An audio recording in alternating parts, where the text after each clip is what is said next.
Today is Thursday, April 1st. We're talking about what President Biden calls a once-in-a-generation proposal, what's included in the president's plan, and why it's already facing some controversy. Also, COVID-19 vaccines for kids, what the latest tests found, and when children might become eligible. Plus, fans return to baseball stadiums for opening day. Soldiers get futuristic technology for training and battle, and a giveaway where you can score both burritos and Bitcoin. Welcome to The Newsworthy. All the day's news in around 10 minutes. Fast, fair, fun, and on the go. I'm Erica Mandy. Thanks so much for being here. You ready? Let's do this. President Biden has a major new policy proposal that, if approved, could shape his presidency and legacy. He's asking Congress to spend $2 trillion on a package to address jobs, infrastructure, and green energy. A few specifics the White House is highlighting include regular infrastructure improvements like building roads and bridges, also replacing lead water pipes, updating the country's electric grid, expanding broadband internet access, and targeting job training in low-income and other underserved communities. All of it would happen over the course of 8 years. And to pay for all of this, the Biden administration wants to see another tax overhaul for at least 15 years. You may remember President Trump proposed and Congress approved tax cuts for corporations. So just a few years ago, the corporate tax rate went from 35% to 21%. Now Biden wants it in the middle. He says 28% should do as long as it stays in place for at least the next 15 years. The president is calling it a, quote, once-in-a-generation investment in America. However, all of these details need approval from Congress before Americans see any changes. Usually, infrastructure is considered a widely bipartisan issue that both sides fight for. And parts of this bill do have support across the aisle. But the rest of it faces some criticism from both sides. Republicans are calling it a partisan wish list with too much spending on things beyond just traditional infrastructure. And other Republicans say it should not be the government solving all these problems, but the private sector. And many don't like the tax hikes that come with it. Business groups like the U.S. Chamber of Commerce argue they'll hurt hiring and innovation and make it harder for American companies to compete with foreign ones with lower tax rates. Meanwhile, some Democrats argue it doesn't do enough to address climate change. They want to see a package that does and spends more. But other Dems are embracing it, saying it would create millions of good-paying jobs, shorten commutes and shipping times, and improve public health.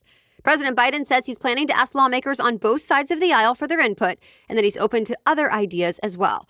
He's hoping they can get it passed and make it law this summer. But President Biden is not stopping there. Reports say the president is also pushing another bill about the same size as this one. That one would invest in child care, family tax credits, and more. Stay tuned. For the first time, the world watched new police body cam footage from the day George Floyd died. It was played during the murder trial of former police officer Derek Chauvin. It's also the first time we've heard directly from Chauvin about why he kneeled on George Floyd's neck for several minutes. In the video, you can hear a witness talking to officers moments after an ambulance took Floyd away from the scene. He told Chauvin he did not respect what he had done. Well, Chauvin replied, quote, "We've got to control this guy because he's a sizable guy." He also said, quote, "It looks like he's probably on something." That clip was just one of many played in court yesterday, and some were extremely hard to watch. Both jurors and witnesses saw close-up footage of Floyd's final moments as he moaned and begged for his life before going limp. Some of them broke down in tears, and the trial had to stop a couple of times for either a witness or a juror to compose themselves. The court also heard some of the most emotional testimony yet. For the first time, prosecutors went into detail about why police officers came to the scene in the first place. A convenience store employee called 911 saying he believed George Floyd bought cigarettes with a counterfeit $20 bill.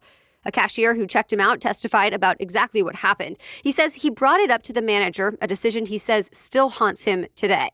Even though it was the prosecution who called these witnesses and played the video, analysts say some of it could end up helping the defense team as well. For example, that cashier said Floyd did appear to be high when he came into the store. And in the police body cam video, you can hear another officer say Floyd's eyes were shaking back and forth. So that could help build the defense's argument that it was drug use and pre-existing conditions that actually killed George Floyd, not Chauvin. Of course, we'll hear a lot more about all of this in the days and possibly weeks to come before this trial wraps up. It's a promising update that could be key in getting the COVID-19 pandemic under control. Pfizer now says its COVID-19 shots are extremely effective in children as well. The vaccine maker released results from its final phase trial in adolescents. In this trial, more than 1,000 kids ages 12 to 15 got both doses of the Pfizer vaccine. And in the end, the company says not one of them tested positive for COVID-19. And they did not experience any serious side effects. Just like with adults, some reported having fatigue and fever that did go away. Now, all this data still needs to be reviewed by independent researchers. Then, the FDA will have to authorize the shots for kids here in the U.S. Experts say if all goes well, children 12 and up could be eligible to get shots by the fall. Speaking of vaccines, there was a setback in getting the Johnson & Johnson shots out to more Americans. As the Wall Street Journal reports, 15 million vaccines were spoiled when a plant in Baltimore accidentally mixed up ingredients. The FDA is now investigating. To be clear, those doses were never sent out, so this issue does not affect any of the Johnson & Johnson shots Americans are getting right now. But it does mean there's going to be a big delay in getting out more doses. Still, since the government ordered so many vaccines from Pfizer and Moderna, the U.S. should still be on track to have enough overall for all adults by the end of May. More news still ahead, but first let's take a quick break to thank our sponsor. Ever gotten questionable food advice or feel lost with so many different opinions about health and habits? Well, Noom believes it's not about what you just ate, but about how you eat in general. In fact, Noom uses psychology and education to help you stick with it in the long term. Or in other words, Noom wants to make sure you understand your own eating, cravings, and most importantly, how to build new habits so you can ditch misconceptions and get smart about your choices. With Noom, there's no so-called bad food, and it doesn't mean an unrealistic, rigorous plan or unforgiving lifestyle. In fact, Noom knows you're busy and doesn't expect to dominate your life. It expects just 10 minutes a day of your time. Perhaps that's why more than 80% of Noomers finish the program, and more than 60% have stuck with their goals for at least 1 year. Ready to learn how to live healthier? Sign up for Noom today at noom.com/newsworthy. Sign up for your trial today at Noom, noom.com/newsworthy. Get your trial at noom.com/newsworthy. Okay, now back to the news. It's Major League Baseball's opening day. And yes, fans are allowed in the stands at every stadium. But it won't be totally back to normal just yet. All teams still have at least some health safety measures in place. For example, in every ballpark, you have to wear a mask unless you're eating or drinking in your assigned seat. And at most stadiums, there will be limits on how many fans can be in the stands so people can spread out. The only exception is in Texas, where the Rangers' new ballpark is open at full capacity. Health concerns aside, Major League Baseball is working on getting other things back to normal too, starting with a full season. Each team will play 162 regular season games. Last year, the season was cut by more than half because of COVID-19. The U.S. Army will be training for battle using augmented reality. Microsoft won a nearly $22 billion deal to build more than 120,000 customized headsets for soldiers. The technology expands on Microsoft's HoloLens headsets, which video gamers have been using for the past few years. Bloomberg reports the goggle-like headsets will allow commanders to project information onto a visor in front of a soldier's face, and they have other features too, like night vision. Ultimately, Microsoft says the technology could help keep troops safer and make them more effective, allowing soldiers to practice how to react in dangerous situations beforehand. And eventually, they could use the tech on the battlefield itself, offering facial recognition, real-time analytics, and more. Though there are some critics to this, even within Microsoft. A group of workers has voiced concerns that this is the kind of tech that could turn real-world battlefields into a video game. But Microsoft execs argue we shouldn't hold back technology from those working to protect the freedoms we enjoy. Today only, Chipotle wants to give you digital money. The burrito chain is getting into cryptocurrency with a game for its customers. Chipotle says it will give away $100,000 worth of Bitcoin and $100,000 worth of burritos. Today is April Fool's Day, but Chipotle insists to CNN Business that this giveaway is for real and not just a prank. In fact, it's meant to celebrate another fun holiday, National Burrito Day. To compete, players need to visit a website called burritosorbitcoin.com. Once there, each player has 10 tries to guess a 6-digit code. Chipotle says 3 players will win $25,000 worth of Bitcoin. 50 more people will win $500 in Bitcoin. Another 10,000 players will win a free burrito. The contest opens today at 9 a.m. Pacific, noon Eastern Time.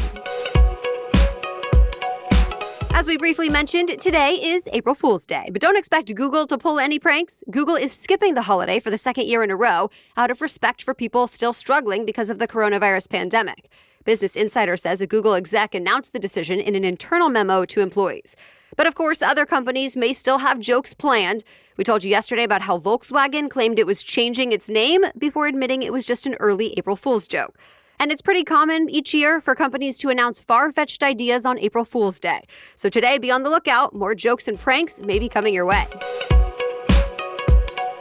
Well, that's it for the main news today, but now it's time for Thing to Know Thursday. And today's Thing to Know is about how exactly the Suez Canal works as one of the world's key shipping routes, as long as there's not a giant ship blocking traffic.